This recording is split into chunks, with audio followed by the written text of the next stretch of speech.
A very warm hello and welcome to Paula's Run Club with me, Paula Radcliffe. And me, Christopher Thompson. And this week we are going to be joined by a very special guest, one of the best golfers in the world and a very, very keen runner. Later on we're going to be joined by Charley Hull. Plus we have the honours board, we have some more running tips and advice, and of course the Marathon Corner. Before we go any further, let's just go once more with all of those contact details because we love to hear from you and have that interaction. Keep it going, please. And the email address is paulasrunclub@momentumbroadcast.co.uk. That WhatsApp number is +44 7564 747 914. And we are, of course, all over socials, Insta, TikTok and X at Paula's Run Club. And don't forget, you can watch the entire podcast back on YouTube as well. Now, a reminder that the main podcast will continue to drop on a Monday, but we do now have the listener interaction one to get around to more of those questions, and that is the weekly shakeout, which drops now every Thursday.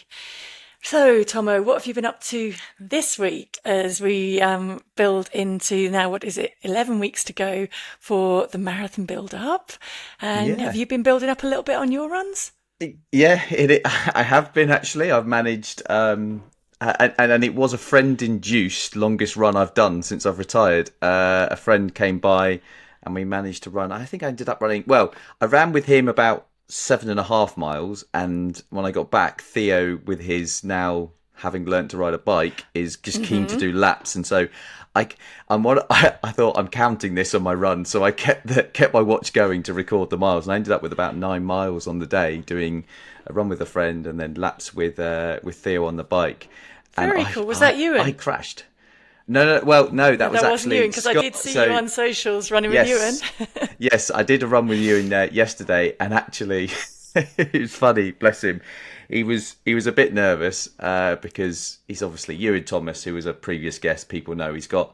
We actually spoke about the fact his range it really is underestimated. He's run sub 11 for 100.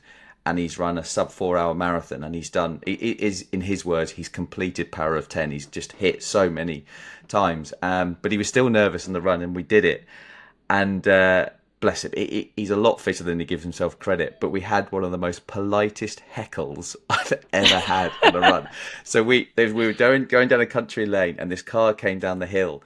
And we gave them enough space, but they were slowing down, winding down the window. And I thought, have we done something wrong? And this lady sort of stopped, looked out the window, and she just looked at us. Do you need a lift?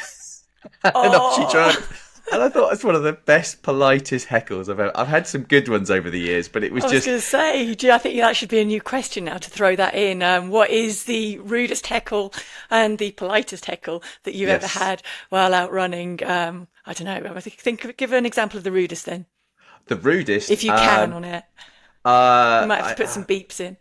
Well, do you know what? I'll give you another one to give a bit of setting up. I wouldn't say it was rude, but it was the cleverest one. Probably the cleverest was, and again, this one is a bit of it's an old wives' tale because it wasn't actually. This one didn't actually happen to me. It was something that was told to me that happened to them. But it's like a running legend of a story where an athlete was running past a building site.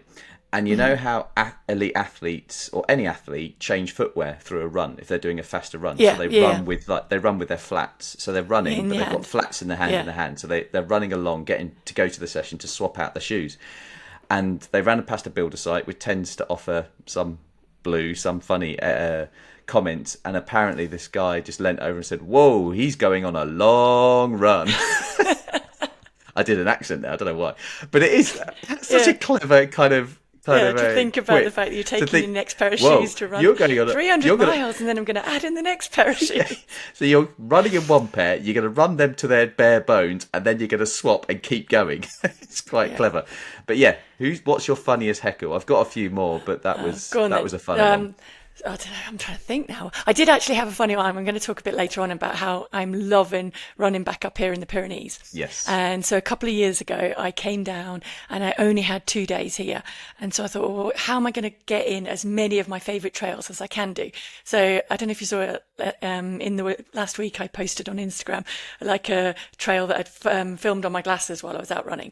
And it climbs up from the apartment at 1,900 up to 2,100. So I basically did a 2 2-hour run on this one day and fitted in as many of the big climbs as I like to do, just to see the view at the top and feel proud of myself that I can still get up the hill. So anyway, I'm going up the steep bit of the grassy bit of this climb, and I go past a mountain bike. And then he actually called me back. He went, "Hey," he goes, "don't want to be rude, but you're actually quite good at this. Have you ever thought about doing running as a career?" Because I reckon you could break 3 for a marathon. I just turned around and went, "Thanks." Yes, no, you're not far off the mark. Bless him. But you know what? That's what's nice about it, is the fact that, people are thoughtful. People are thoughtful when they make their day. Sometimes, and that's it can why be one of the nicest ones that I've ever had was actually when I was 7 months pregnant with Isla, and I was doing hill reps, and because hill reps were quite good to do when I'm pregnant. We'll talk about that when we get into a pregnancy episode a little bit later on. But you have to stay really well hydrated when you're pregnant as well. So I had my drinks bottle sitting on my car at the bottom of the hill, and I was just basically doing the hill reps. And at a certain point, I see this old man walk over to the car. So I went up to him. I said, "Can I help you?" And he's like, "Well, does your doctor know you're doing this?" And I said, no, I do. I'm okay. I have permission to be able to be training through it. They're monitoring through it. The baby's doing fine. He went, "Okay. Well, if it's all the same with you, I'm just going to sit here and wait until you finish just to make sure that you're okay." And he sat there all the way through, handing me drinks, and then kept going. And he was literally shouting at me some days when I'd be out on a run saying, "Is this baby ever going to come out?" And then I had to bring her back to show him. And I still see him sometimes in the park, and he's like, that baby is now 18 and off to university. And it's just a really, really nice story that he kind of just wanted to say there to make sure that I was okay. Talk about community spirit, and that's such wow, Paula, that's really made my day. That's just such a nice story. You've taken me aback a bit. I almost I don't know what to say to that, but we should we need. I hope you've gifted him I don't know, whatever, flowers or a pair of shoes himself. Do you know what I mean? No, that's absolutely stunning. That's lovely. I'm trying to think. I'd give one more before I was going to move on to. I want to talk a little bit about the Finland under-20 champs. Yes, because you've been out there at the European Juniors. Yes, but I did run up. Do you remember Thorpe Hill in Loughborough? Mm-hmm. The hill you must have done, and it was Seb Coe legendary stories of how fast he would cover. It's a very steep hill, but it's a short, sharp. It's like 30-second hill with a 15-second runoff, and anyone that goes to Loughborough will know about the hill. And I was running up it once, and someone on a bike was on a motorbike was coming up next to me, and he started giving me my speed. He's like, "Do you know how fast you're running?" And I was like, I can't remember the exact number I was doing, but I kind of it was that I'm knackered, and I'm like, I don't want to be rude and say go away, and I was like, "You're being nice," and I was like, "Thanks." Carry on my running, but I did get a speedometer check on the speed I was running, which was nice. So you do get some nice community ones. Yeah, so I remember on Beacon Hill as well, another hill in Loughborough, and a lady used to come out of her house sometimes and offer people glasses of water, which is pretty apt in this hot weather at the moment. Nice see people doing sessions out there and offer them a glass of water. So was it hot in Finland? Well, I was going to say just before that as well, there's a pub at the bottom of Beacon, so you never got offered a pint or anything.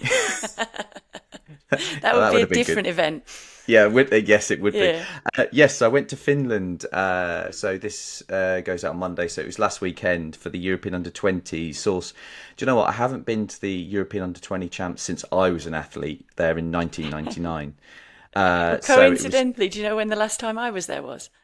Go on. Oh, actually, this is wrong because this was a World Juniors. I was in Tampere.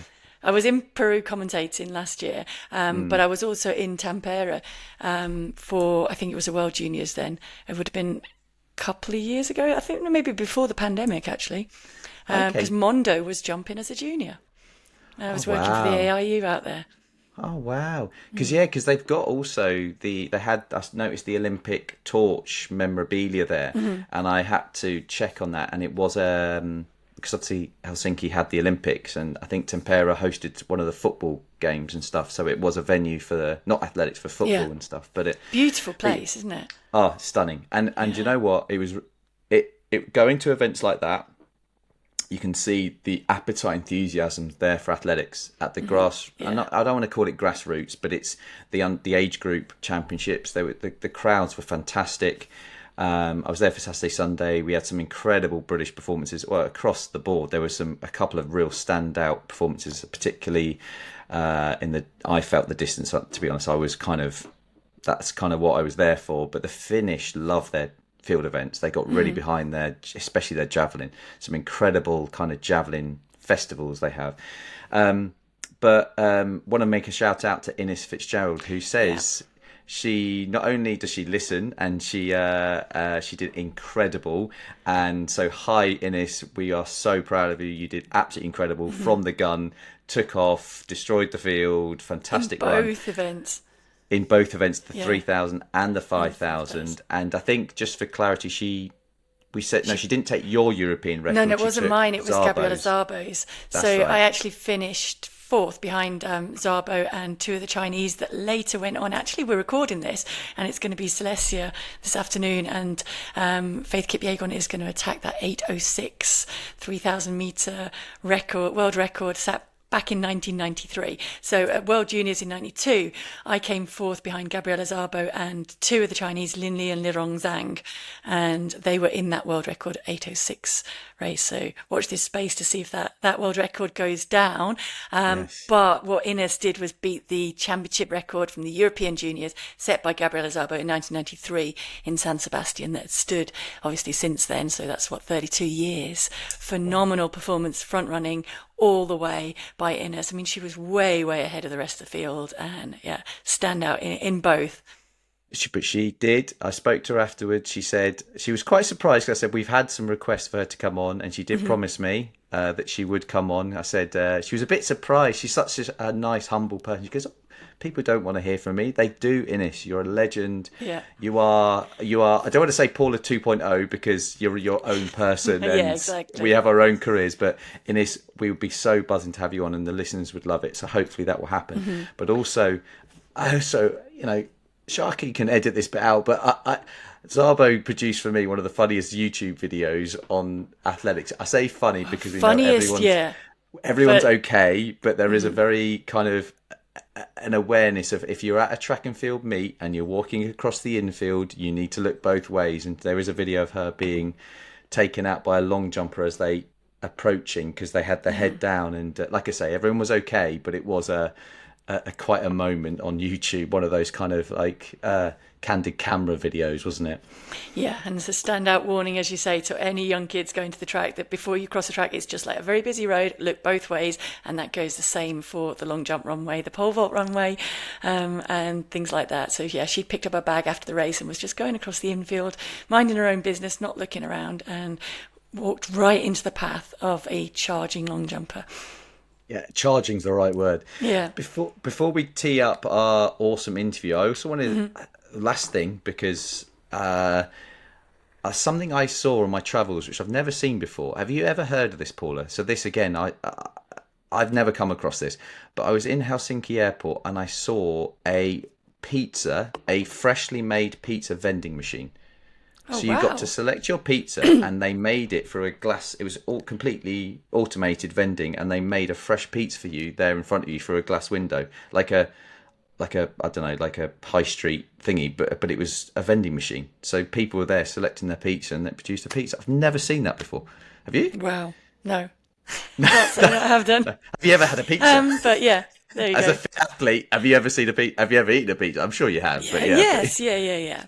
I was going to say, but yeah, I was just something I just thought was like that'd be another question to people. What's the most kind of I don't know, the craziest vending machine food you've ever seen? Because like sandwiches are becoming the norm, I feel like, but a pizza one, is there anything else that can get more? I've seen like electronics and stuff like that, but not a pizza. Anyway, right. No, I'm sure in Japan you can get a sushi one coming out, but we'll answer that question later. Oh God, on. You can see the fish swimming around.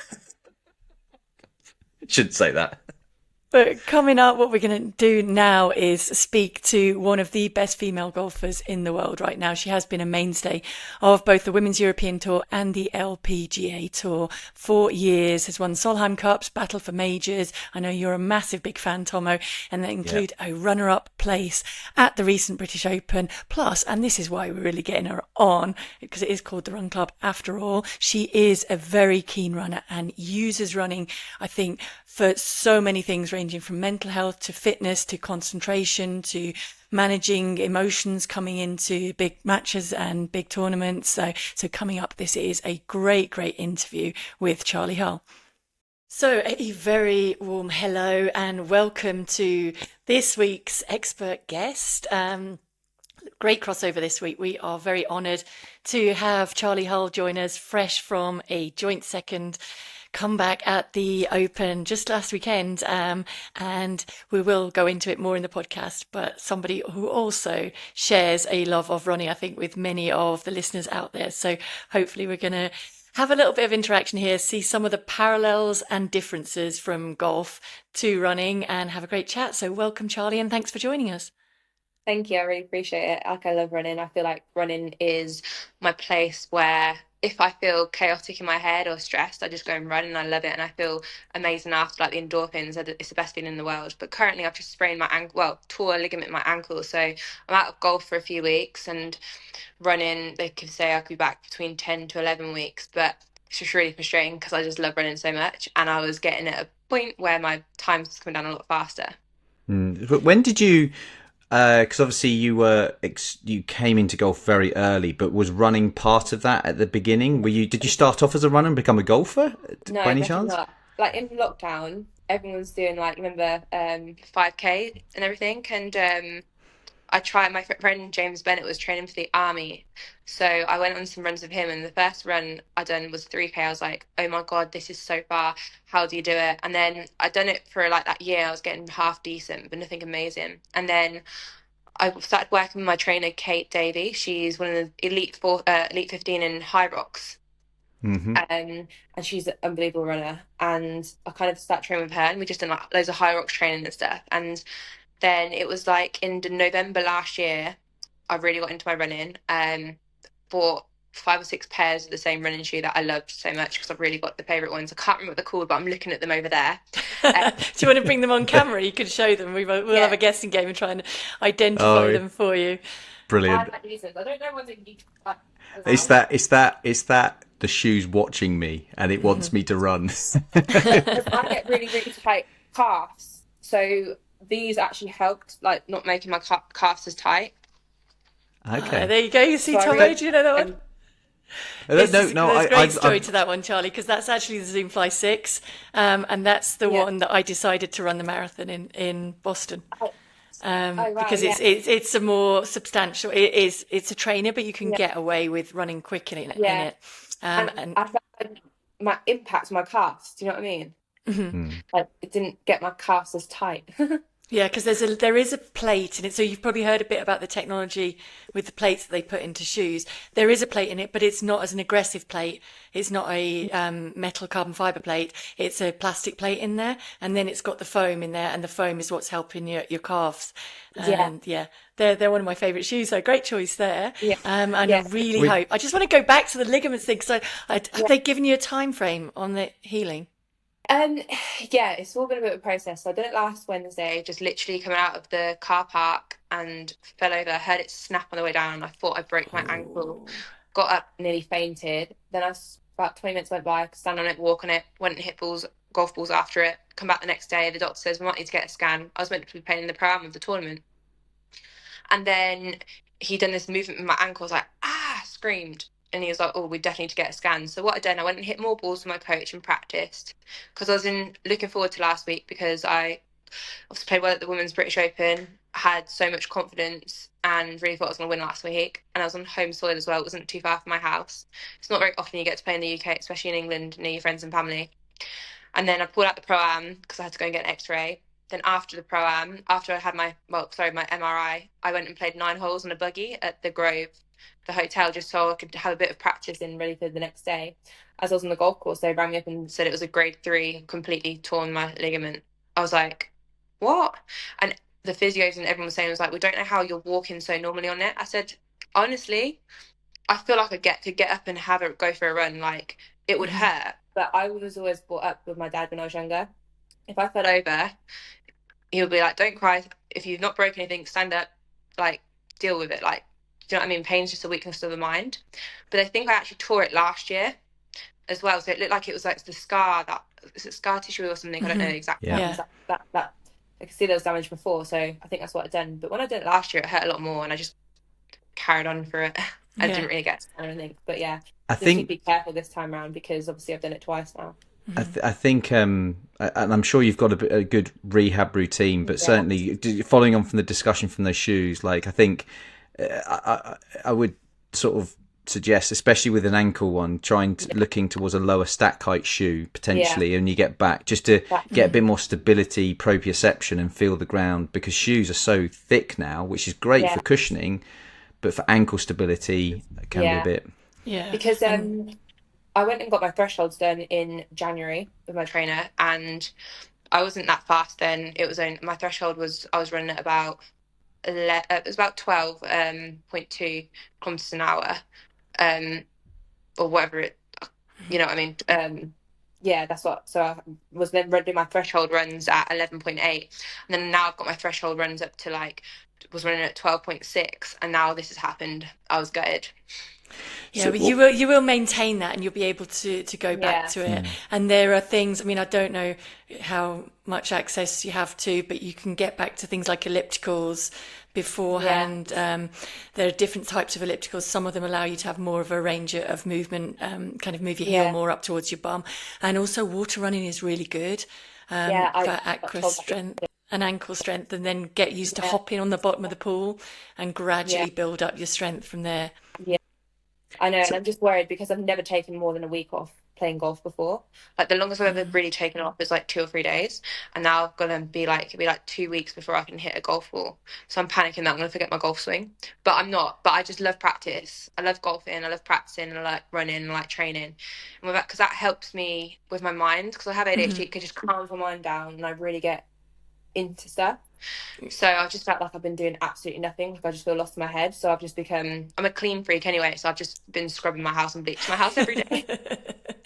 No, it's like we've talked about it before cloud. on the podcast. It's almost like you can replace the time and energy that you would be putting into the activities that you do into your rehab and into icing as well. And actually icing is probably pretty effective to be in and out of an ice bucket and try and use that time effectively. I had the PRP injection on Friday. So they told me I can't ice it or take any anti-inflammatories until this Friday, because apparently the inflammation is what helps it. And then they gave me a recovery plan and everything. They sent it through this morning, and then I can start icing it after this and do my ice baths and stuff.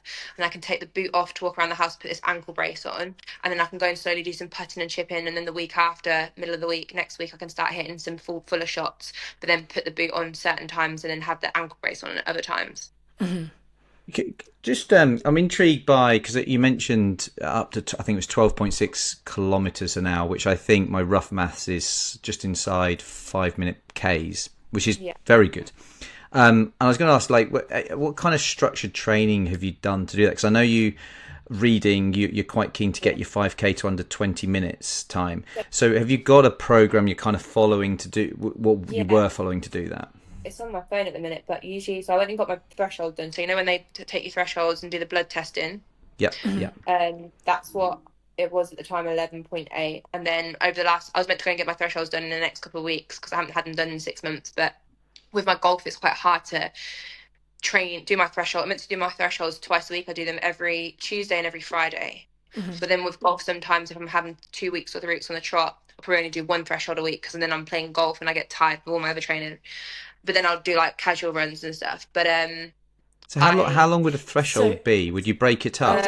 Maybe Thommo first, if we just explain a bit to the listeners what a threshold is and what we're talking about. So what you're talking about is when they take your blood lactates, and it's the lactate threshold that essentially crosses you over from aerobic to anaerobic. I mean, there's a bit more complicated than that. There are actually 2 levels that you'll go into. But what you're talking about is getting into that zone of training, which would be a perceived effort that's going to help your endurance and help your 5K. And so that's the crossover, where up to that point, your body can really easily get rid of the byproducts that are produced by running that fast.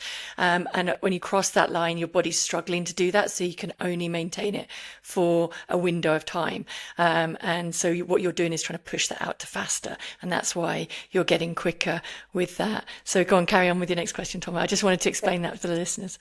No, that's fine. It's good to do because sometimes you forget. Like Yeah, it's but because yeah. in my threshold runner, so I'd do a slow run for 15 minutes. Well, I'll say I'll do a 3K warm up, and then I'll do four lots. She gives me all different ones, but say this is one of the ones. I'll do four lots of 10 minutes with, say, at threshold with 1 minute 36 seconds running off, and then do four lots of that. To take your lactate reading. Yeah, and then I do. That's for my threshold run, and then I do a 3K warm down, and that's my thresholds basically, and that helps me run faster. And then I got my 5K run down. It was the morning before a tournament. I didn't feel like I ran it really fast, but I got it down to like just under 23 minutes. And then I was doing all my thresholds after that, and I hardly able to test my 5K run, and then was meant to test my 5K run because I said, Kate, I reckon I've got under 20 minutes to me. If you really push me and shout and scream at me, we're doing it. I got it all planned to do it on the Thursday when I got back from Evian. But that week before in Evian, I fainted 3 times on the golf course. I had a sickness, like a really bad virus for 2 weeks. So that knocked me out of my running. So then I needed time for my body to recover. So they didn't really want me in the gym too much. Then I hurt my back and then now my ankle. So yeah. But Oh, well, at least that's 3 things. So you've kind of ticked off your 3 now, superstition-wise. Yeah. You can come out of this one and move on. But that's phenomenal that you dealt with all that coming into that British Open as well. Do you find that your running helps your mental strength? Oh, 100%. Like, I have a physio that travels with me all year when I play in America. And the British Open week, my back was still a little bit sore. And he was like, you can't run, but this afternoon, like, you could just go for a nice walk to help loosen it up. I was like, okay. And then my boyfriend, Fred, was there. And I come back and he was like, where are you going? I was like, oh, I'm going to go for a run. And he was like, are you sure you can run with your back like that? And I said, yeah, I can. Jack told me to. It says it's good for it to, like, loosen it up. But Jack was coming to see me in an hour's time. So I just went for a 5K run just because I wanted to just clear my head because I was a bit nervous for that week. I come back, have a shower, come back in, and then Jack's like, Fred said to Jack, where's Charlie? Oh, she's just in the shower. She's just gone back from a 5K like you told her to do. He goes, I didn't tell her to do that. She doesn't listen to me. I come out, I was like, listen, I had to do it. Like, I know you told me to. He's like, you're a little liar. You're a sneak. I was like, I know, you wouldn't have let me do it if he said that I couldn't do it. But yeah, I just sneaked out.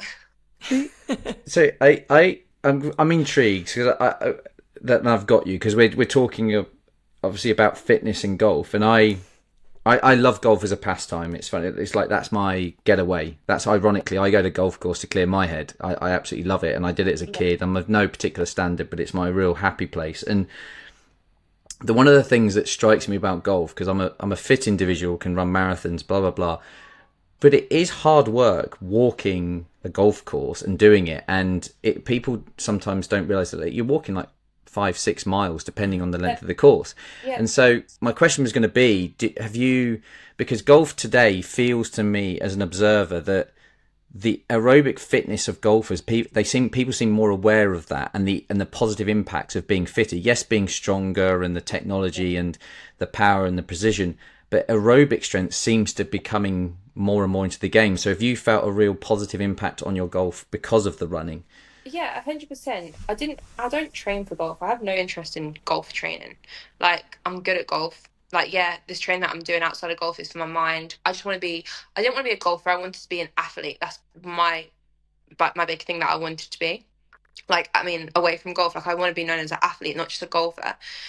And I find that since I've been doing like these runs and stuff, I would get up, like one time in America, I got up at 2 o'clock in the morning, ran 15K, done my strength session, done my bands, had a shower, went out and played the golf tournament, the first round of the golf tournament. I shot 9 under par that day. When I stood on the tee that morning, I felt like I had a one up on everybody because I've been up since 2. I've done all that. I've trained. I had a good night's sleep. I fell asleep at 6 o'clock that evening, woke up at 2 in the morning, done my run and everything, trained and everything. And I do think it is good because I noticed my endurance, like my levels and everything, my energy levels, especially because I fly a lot and back from America. Like most golfers are based in America and play on the LPGA tour. They have a base in America.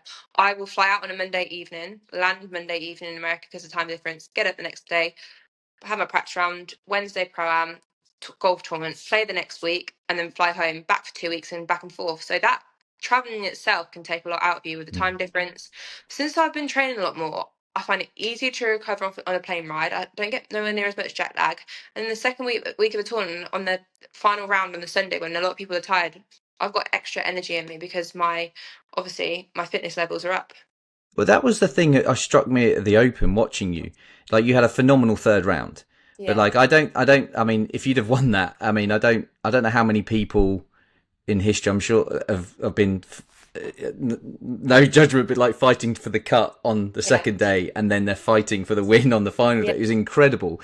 But one of the things that struck me was that you just seemed so much fitter than the other players, and that must have played, you know, because again, you're playing, for you, the number of strokes you're taking isn't a lot. 18 drives or tees, 18 kind of fairway or within reason, which you probably do a lot more than that in one day. Usually the difference is the walking bit in between, isn't it? Yeah, it is. Yeah, and the mental strength as well, isn't it? Oh, 100%. Especially at British Open, like on home soil. Got friends and family there to entertain that week. Got a lot of pressure on you coming into that week because of your eyes on you because you're playing at home. You know, there was a lot of pressure on me like that week, but I kind of like pressure. Like when I find I get a massive come down on a Monday after a tournament, especially when I played well. Like I'm a bit snappy. I just feel like I'm a massive like come down, like almost like a hangover, because I have all that adrenaline in me that keeps you going, and then I just crash. And I love the feeling of being under pressure, being under the gun. Like I thrive for that. Like that's one of my favorite things ever.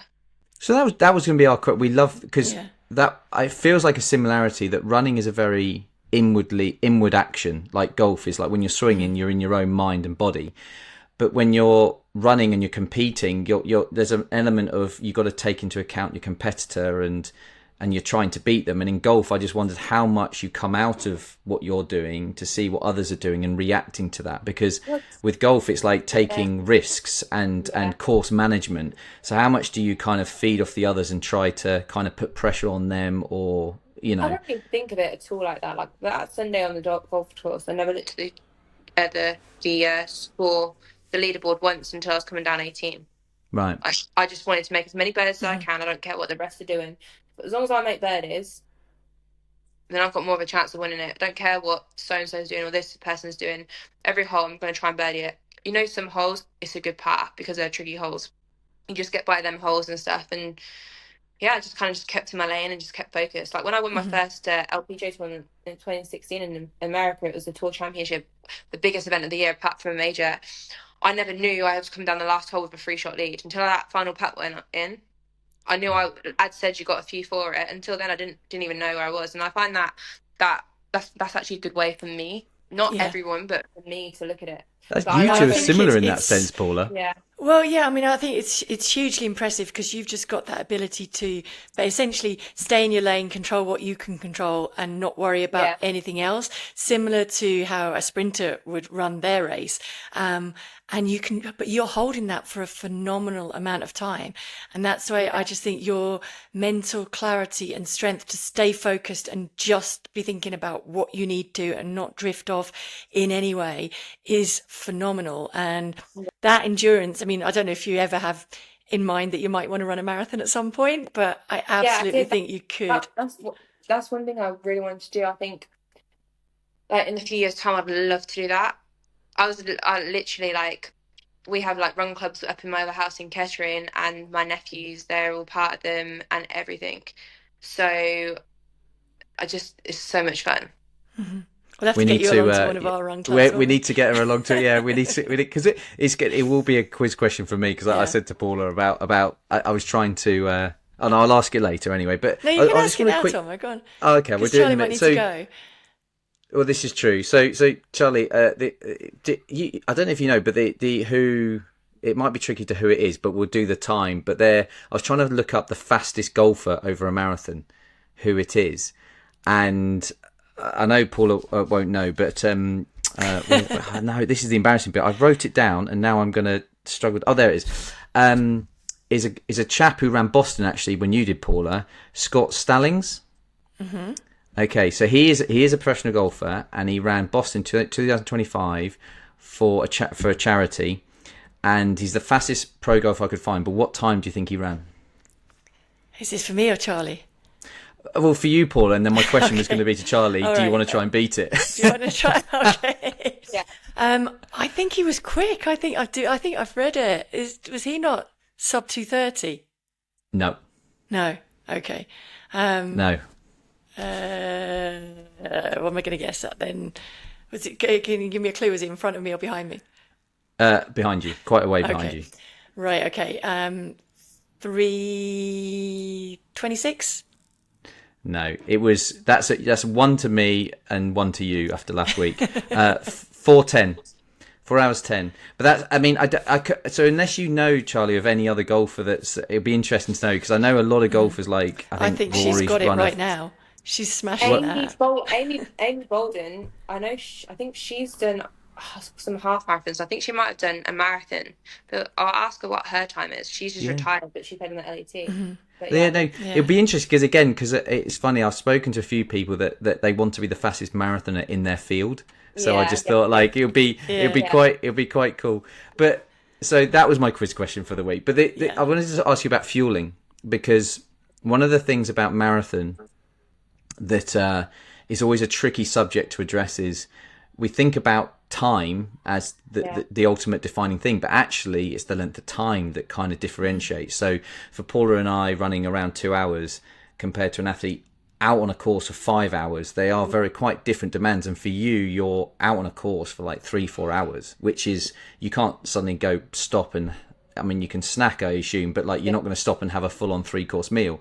So, and again, linking to that, like with the Solheim Cup, you're doing 2 rounds. I mean, that's like 12 miles of walking in a day and golf. Like, how do you manage the fueling around that? well, I try and eat every 3 holes.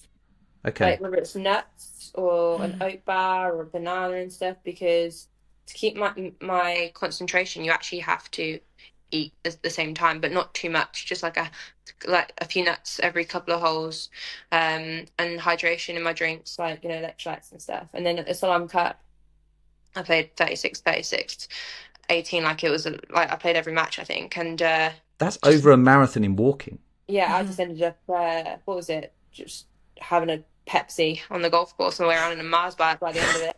Didn't do me no harm though. Do you know what I mean? Well, that's it. I mean, you're ticking off 2 boxes, aren't you? Because you're Yeah. hydrating and you're fueling, and you're actually just Yeah. giving a little bit of a pickup boost But as well, just to keep the I'm very concentration. healthy. I'm a very healthy eater, but the heat out there, and I just needed a Mars bar and a Pepsi, and I was smoking at the time as well, so had a few cigarettes. Probably, I know. Nice. It's brilliant.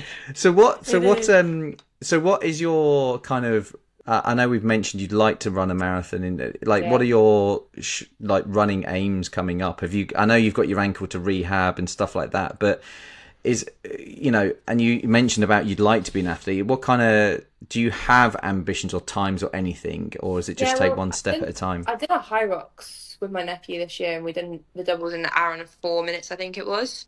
And our first, because you run a K and then you do an exercise for a kilometre. And I think our first few runs was averaging about 4:20 per K, Okay. which is pretty Wow. decent for me. Yeah. Like, and especially we got to run, and then you got to do a 1K ski, and then another 1K run, and then however many burpee broad jumps. You know what I mean? Like, it's pretty good, and 100 ball balls to end.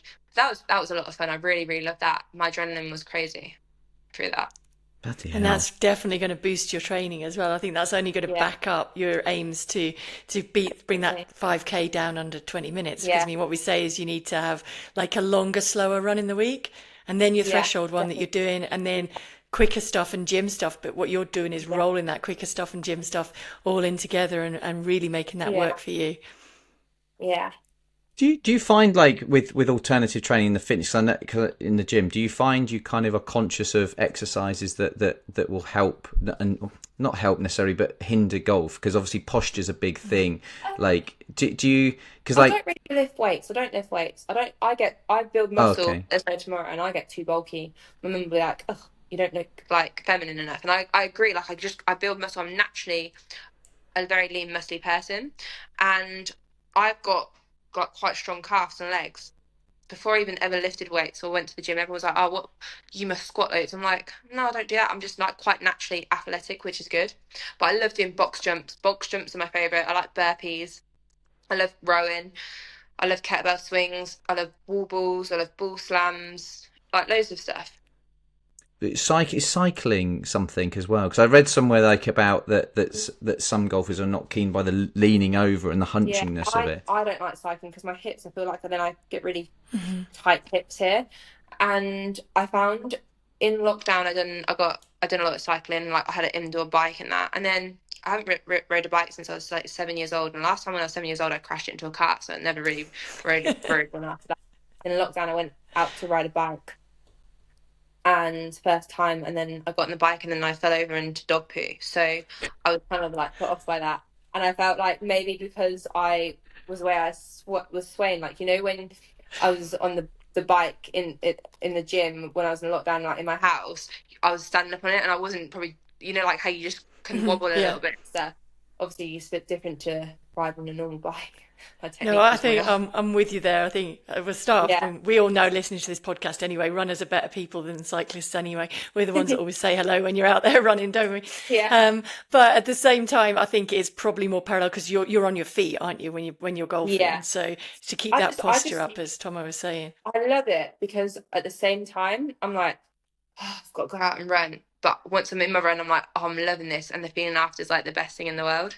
So quickly then, for our listeners, because we always let's say this, what is your motivation when, you know, those when you want to go out for a run, but for some reason you're just not feeling it and you need to do a little trick? I mean, sometimes I put a new pair of shoes on, some new kit, or go on a different route. What's your motivation to get yourself out the door?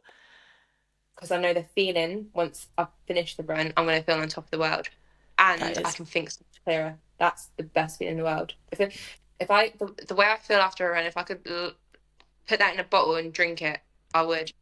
You're singing our tune. This is exactly. I use that exact sentence. Yeah. If you could, it's just that euphoric feeling when you finish is just such a hook, isn't it? It's just like, especially when you have to work for it. I always say, like, the more you don't want to do something in terms of going out to run, the more you'll get. The better the bottle of whatever we want to call it feels when you finish. One of the things with running that I always find is I'm able to enter a kind of almost a flow state when I'm in it, and I'm it's kind of everything slows down and everything becomes kind of clear, and while everything's chaotic around me, for me it's quite a clear moment of focus, and it's all that once that gun goes, I just go into that clear kind of everything drowns out. And I just wondered how that compared to you when you're swinging a club, because when I address a ball, you'll laugh at this, I literally go through about 50 checklists as I'm addressing the ball. And I was going to ask you, I was going to say, is your switch so automatic as soon as you start the first hole, or is it you come in and out as you're playing? I've never really thought of it. I just think you just come in and out, like, right, time to hit the shot, boom, focus, off the shot, walking down the fairway, thinking, I'm going to get my nails done next week, what face what I'm going to buy, or what walk I'm going to go on, or sometimes I'm on the golf course thinking about my threshold runs and just stuff like that. It's just like on, off, on, off. Wow. So does that feel tiring after 4 days of doing that, or is it so natural? I've done it since I was a 2-year-old. It's just normal to me. Because, like I said, honestly, laugh. You know those golfers, you see them, they're there for like 30 because I'm just at the ball going. And I also kind of, I always joke about, like, because Paula had this moment where she wasn't sure about the shoe to wear in Boston, so she was wondering whether I'd go with a thicker shoe or a thinner shoe based on the impact. And then her mother-in-law, I think it was her mother-in-law, said, "Oh, are you sure about that shoe?" And I said, imagine if a caddy did that to a golfer. Are you taking the 7? Are you sure you want to take the 7? Yeah, because then it's like adds doubt in your mind. Do you know what I mean? Yeah, exactly. Yeah. So you have you kind of have that discussion, but you're already in the zone before you even take it. Yeah, and then you've got to just commit to the shot. Do you know what I mean? Just commit to it. Even if it's the wrong club, just commit to it. We need to get her back out running. We need to get her ready for London Marathon. We now know we've got a sub 25k and a marathon in the next 6 months. We got sub 20k. Sub 20, yeah. Sub 20 minute I 5K. said 25K. Yeah, Sorry. Yeah, don't worry. He just spoke too quickly. I'm a bit, my brain goes all over the place. I'm a bit like, I speed. Yeah, I know what I meant. It's just whether the world does. I don't know. So I'm saying I can have 3 conversations at the same time. Yeah, it's that is so, and we have Multitasking. really loved having you on today and learning so much. And thank you so much for your time. I want to wish you the very, very best of luck rehabbing that ankle injury, and really excited to watch how you progress in your golf. But as Thommo said, also with that 5K goal, and excited to see what you're going to do over the marathon. Thanks, I appreciate it, guys. It's lovely talking to you. and please just give us a shout if you want any suggestions around sessions. Please do. We want to say thank you and good luck with everything, and Thanks, go guys. smash it. I really Get that appreciate it. ankle sorted. Yeah, thank you. Cheers. Right, so that was a brilliant, honest interview. Thank you, Charlie, Yes. for sharing all of those things with us. Really enjoyed listening to that. And just a little bit, Thommo, for clarity for the listeners, let's touch a little bit. I know we can go into it in more depth on other podcasts that will be coming up, but when she's talking about threshold training, what she's talking about doing is pushing out that tolerance threshold where that your body can maintain running at that pace comfortably, isn't she? And I think it's pretty apt for marathoners as they're starting to build towards those autumn marathons, that they kind of understand that the biggest concept in the marathon is raising that lower threshold. So it's the threshold which you can really run at comfortably and get rid of most of the byproducts, the lactates that you're producing, and be able to keep maintaining that. So as fast as you can go without going over that line, and at some point not being able to maintain that for the marathon distance. Yeah, it's. I was very impressed by her detail on that as well. Obviously, she does her lactate testing and on a treadmill, and she has a trainer to help her do it. And it's something that, you know, elite athletes use a lot, but I think it's something that's going to become more accessible, and the knowledge behind how to do that for athletes that don't have access to treadmills and a coach who can do those things. There are products in the pipeline, I know, that will help athletes do it, for everyone, and more accessible. But it is, like you say, for certain, whenever I talk to an athlete, it's like, I like analogies. It's putting more logs on the fire so the fire can burn brighter and stronger.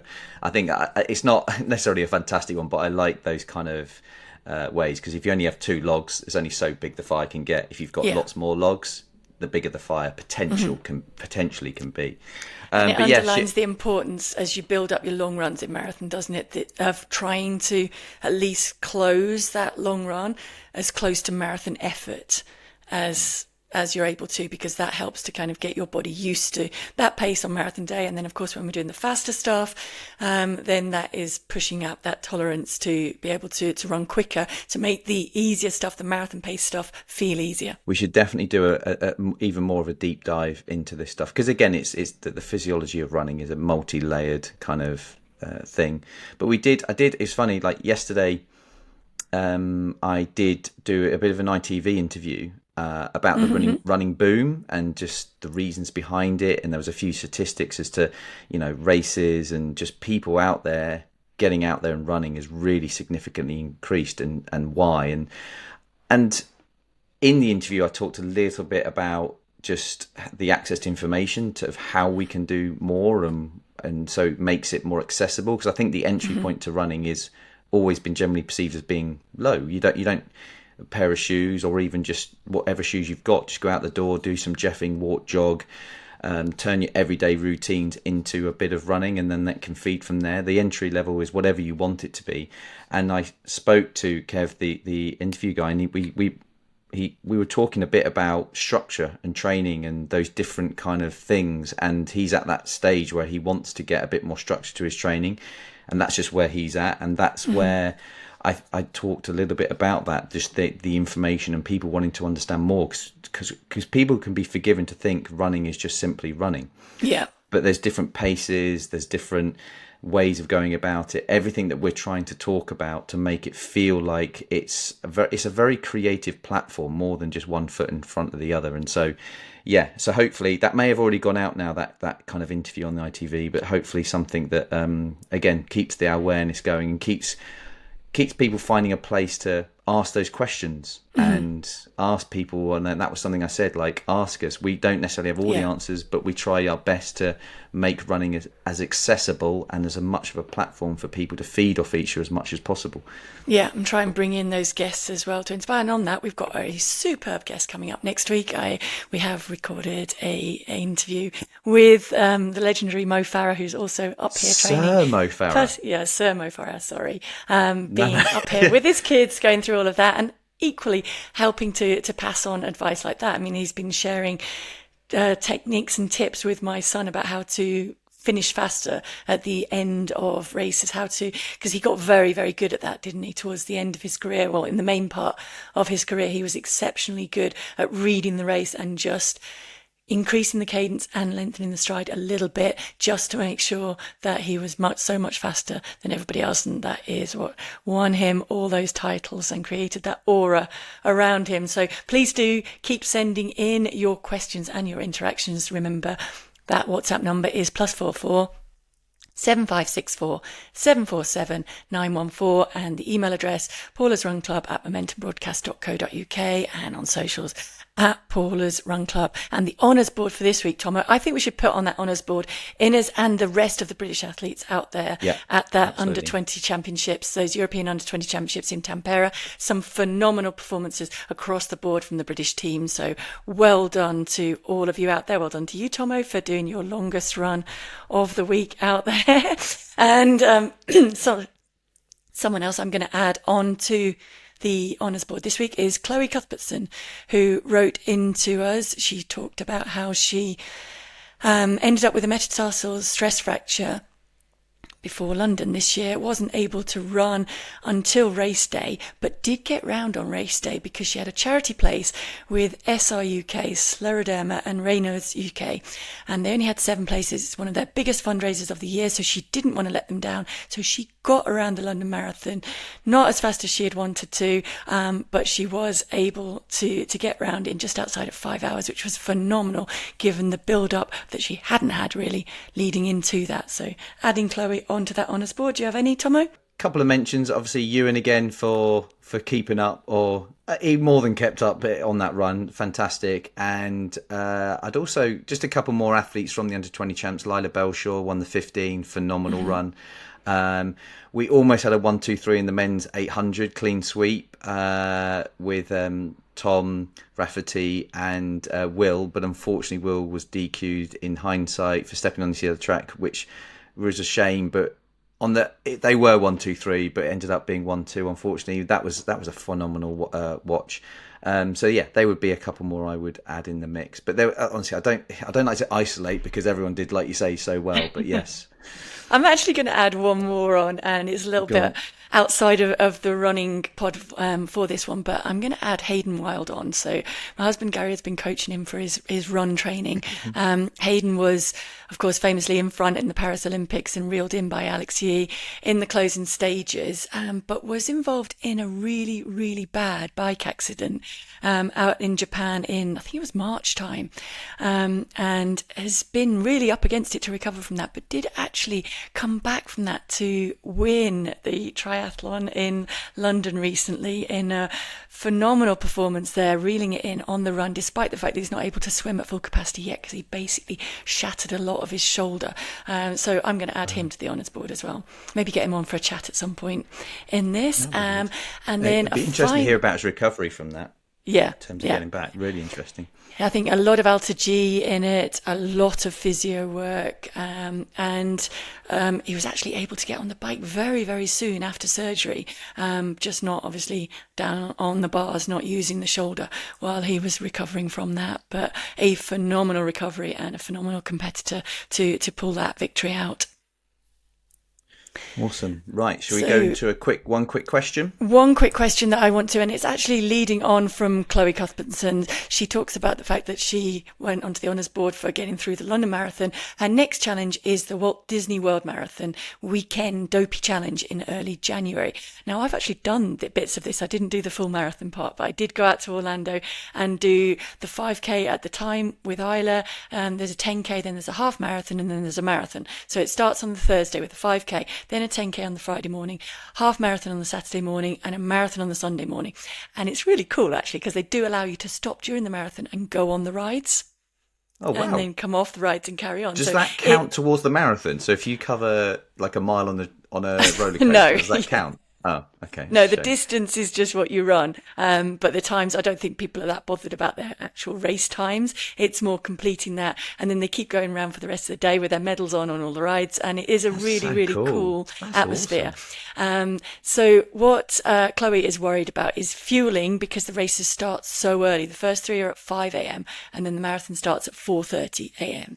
So it is really hard to get up your 3 hours before, as you would normally do, because you've pretty much only just gone to bed at that point. So Chloe does make a valid point that with the time difference to Orlando, it kind of helps to stay on that time difference. So to go to bed much earlier and then get up and be able to fuel something. But she's absolutely right. It's really hard to get that much in you. And I would argue for the 5K and 10K, you probably don't need to worry about that. You could just roll out of bed and go and run around it. But come to the marathon, you do need to have some kind of fueling in you, I think, at least a couple of hours before, would you say, Thommo? Yeah, I mean, when you're doing that amount of running, I feel like that it's highly important to be doing a lot of things on the go. And actually almost conditioning your body a little bit to be able to fuel very close. Because I know, some people don't stomach things as well on the move or really close to. And it might be an idea to practice that because you're doing so much back to back. It probably isn't a good idea to have too big a gaps between eating at any one stage. Almost getting used to kind of... Yeah. I guess is this a phrase? Snack running. I don't know. I'm coining that, but just snack running. Especially no, absolutely. Stopping... And Chloe makes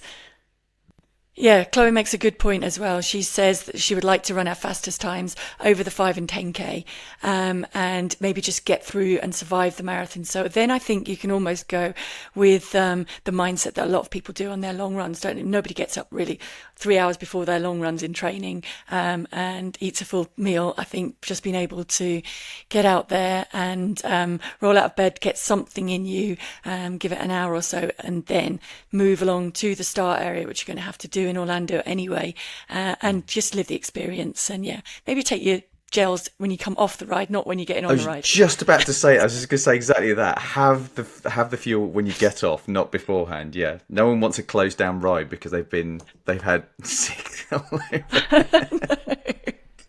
And you want to be able to digest it as well. So as you're coming in, just do that. Give yourself a chance to get that through. So thank you very much, Chloe, for that question. Please do remember that we do have the weekly shakeout drops every Thursday now, and we will get to a lot more of your questions and interaction and a bit more detailed in our answers in that. Do you have any quizzes or anything for this week, Thommo? No, I have this week. I have a question to the audience. Something I was thinking to myself, and I was in the shower, and I thought, why don't I ask the pod? And it sounds weird. I was in the shower. Anyway, let's skip past that. I was in the shower, and I looked down, and my toenail. No. Let's really take out the shower now. Sorry. Anyway, my toenail is on a run, like we're going back about a couple of years ago, it kind of bruised underneath my toenail, and I've kind of left it. I keep the nail kind of trimmed so it doesn't aggravate it, but it's kind of half my toenail is kind of just is black and just not grown back healthy. And if anyone can help me know how to sort that out, because effectively I've got like a two-faced toenail, so half is healthy and half isn't, and at 2 years now nothing's changing. It's not. I thought it'd grow out eventually. So if anyone's got any help or tips out there that can help me with that, please let me know, because I'm sure there's a lot of runners with black nails. Is it raised? Yeah, I mean, I've got one that's black. It's just permanently just bruised so many times. It's rippled. So it's smooth one side, then it's rippled and bruised underneath on the other. So something underneath is not happy, and then the nail's not. It's not pushing, growing it out. So it's kind of ribbed a bit across the. When you rub. Because I do know if it's fresh. So if you've just noticed the black come through there, if you can get a sterile lancet and basically drill a hole through the nail, it will let the blood out.